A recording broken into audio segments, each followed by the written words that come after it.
Que grande paradoxo você apontaria na sua poesia? Isso é uma pergunta dificílima, né? Eu teria que pensar, não é muito, porque ela pode apresentar paradoxos pontuais. Eu não vejo, assim de pronto, eu não vejo que ela tenha um paradoxo central que vamos dizer, irradie-se. Ela pode ter paradoxos pontuais, temáticos ou problemáticos, não é? Mas nunca como uma viga, um esteio assim central ou assim dominante. Falando do corpo, sim, de fato ele é o grande motivo da minha poesia. Quem me disse isso pela primeira vez, quem me mostrou isso pela primeira vez, eu não tinha consciência disso, foi Zé Guilherme Melchior, meu querido e saudoso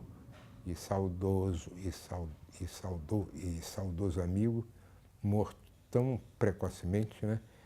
Que quando eu tinha 22 anos e ele 20, e eu levei os originais para que ele visse, e ele disse, poxa, é impressionante a presença do corpo na sua poesia.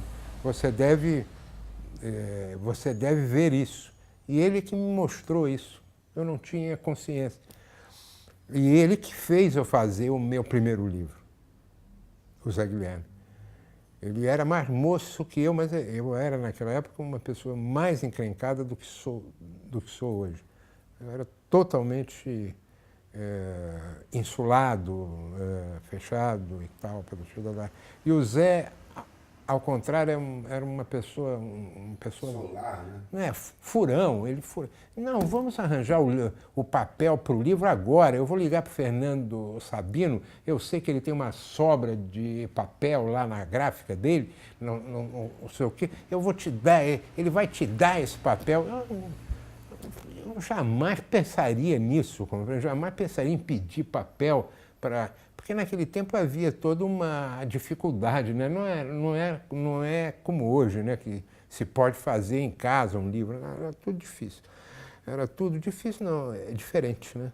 Então o Zé fez isso, pegou, ligou, ô Fernando Sabino, não sei o que lá, e eu lá. Aí pegamos o papel, uma resma, né? Nem foi papel, foi uma resma, assim, que tinha sobrado lá da editora do autor, que o Fernando Sabino, o Rubem Braga, tinham fundado a editora do autor, né? E outros, não foram os dois só. Mas, enfim. Aí o Fernando disse, não, claro, vocês passam aqui e tudo.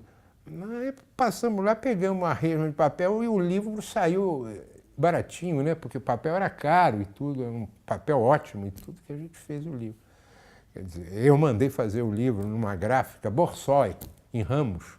Era uma coisa toda assim, em Ramos. A gente ia lá, botava o papel e depois íamos de ônibus para Ramos, né? Não sei o que, buscar o livro. Tal. Curiosamente, o livro ficou pronto no dia 15 de julho de 1963. Dia dos anos de minha filha, que nasceu no dia 15 de julho de 1971. É incrível isso. No mesmo dia do livro, foi o dia dos anos dela, né? Anos depois. A última pergunta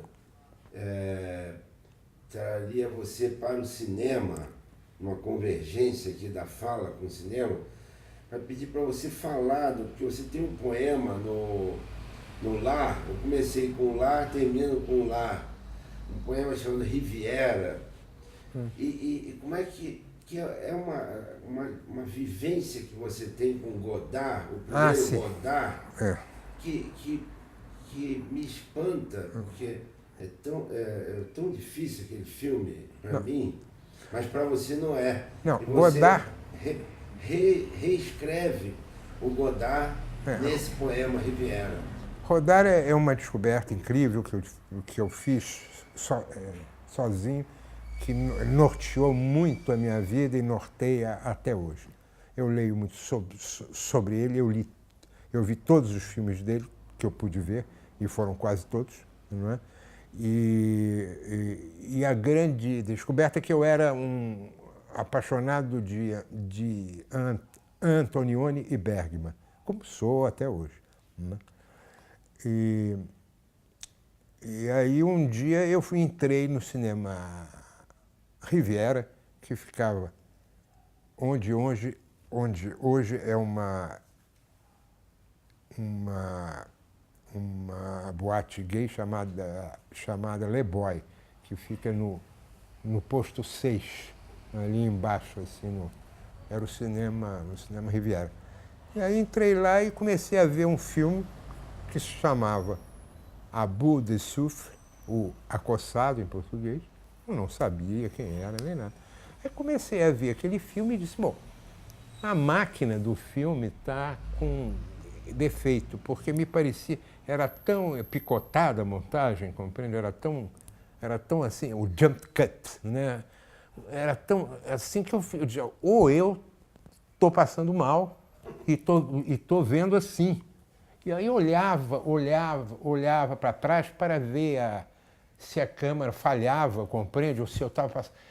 Eu não conseguia entender aquela montagem jump cut. Né? Aí, pela única vez em minha vida, eu fiquei da sessão de 2 às 4, porque naquele tempo podia isso, né? Eu fiquei de 2 às 4, de 4 às 6, compreende? Para compreender aquele filme. Aí saí, eu tenho um texto até que está inédito, aí saí e fui para uma padaria perto e peguei, eu disse, eu preciso telefonar. E tinha um telefone daqueles pretos gordurosos de padaria, de bar, que o telefone era gordura pura, assim. Aí peguei aquele telefone e liguei para um chapa meu, um amigo meu, e disse, escuta aqui, Luiz, eu acabo de ver um filme de um cara chamado Jean-Luc Godard, que nem ele próprio, Jean-Luc Godard, sabia que ele era Jean-Luc Godard, né? Ele não sabia. Eu estou vendo um filme que esse filme, ele me afasta de Antonioni e Bergman, completamente. Ele vai superar Antonioni e Bergman. Não é à toa que o Truffaut, grande amigo de Godard, e que depois brigaram para sempre, né? Disse que há um cinema antes de Godard e um cinema depois dele. Você pode não gostar, não entender, mas ele deu uma nova forma de filmar, uma poesia. Godard é um poeta incrível, né? E tudo. De maneira que eu acho que isso foi uma descoberta solitária, compreende? Eu tive, assim, um êxtase, uma epifania, não é? Vamos dizer assim. O que é aquilo? Sou eu que estou passando mal e vendo aquelas coisas todas assim, ou é a máquina, compreende tudo? Então, foi um momento importante, compreende? Assim como importante foi ouvir pela primeira vez, aos 6 anos, Le Sacre du Printemps, de Stravinsky, que é outro de uma outra área, que também eu disse, música é isso. Compreende? Assim, foi por quê? Porque eu tinha um tio melômano que adorava música, que ouvia música, que tudo, que me fazia ir na minha casa. Essa música não era exceção, não era absolutamente exceção. Era uma música que se ouvia naturalmente, né? A música de concerto, né? A chamada música de concerto e tudo. Então, e ele ouvia na época Stravinsky e tudo, essa coisa toda, de maneira que eu fui criado ouvindo essa música. Queria ser maestro, imagina. Você tem cara de maestro. Mas não tenho... Deu poema.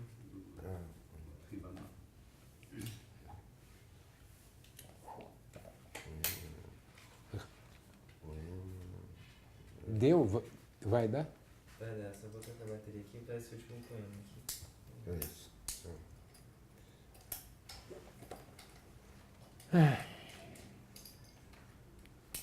Esse daí foi engraçado mesmo, essa ida no cinema. E o cinema vazio, né? Porque, pô, ninguém sabia nada, né? E nem eu, né? Estavam lá, assim, olhava assim, umas pessoas isoladas assim, no cinema, naquele cinema subterrâneo, né? Porque você descia. Eu vi Help lá. Você viu o Help lá, né? Pois é, então você sabe exatamente. Você passou por uma coisa parecida. Então, poxa, 2 horas, 2 horas da tarde, ninguém. 4 horas, ninguém. Então eu fiquei, quer dizer, pouquíssima gente, né? Ninguém sabia Jean-Luc Godard, nem eu. Foi em que ano? 1962. 62. Eu tinha 22 anos. Poema Riviera, dedicado a Rodrigo Fonseca. Acossado no subsolo pelo gesto gratuito, preso na cadeira durante 2 sessões, sob o pulso entrecortado do crime e do amor, livre, errático, debaixo do lençol e da morte, disparada na rua, traído, denunciado, entregue, atingido nas costas, correndo até cair no asfalto, de cara para o céu e para o rosto do anjo delator, distante, indiferente, americano, que já olha para mim, espectador surpreso, xingado com desdém, no fim do sopro da vida, pela boca quebrada por desgosto e nojo, mas sem abandonar o cestro, o estilo imitado, made in USA, de passar o polegar sobre os lábios. Porque o Drummond faz assim, imitando Humphrey Bogart. Faz assim com os lábios. Assim. Ok? Lá não foi bom. Bom. E aí, gostaram aí do... É? Depois ele ficou mais tranquilo.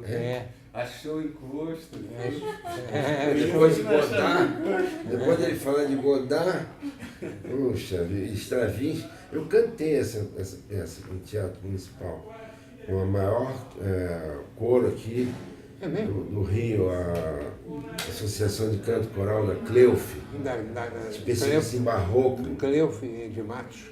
Ela trouxe umas 2 vezes Stravinsky aqui.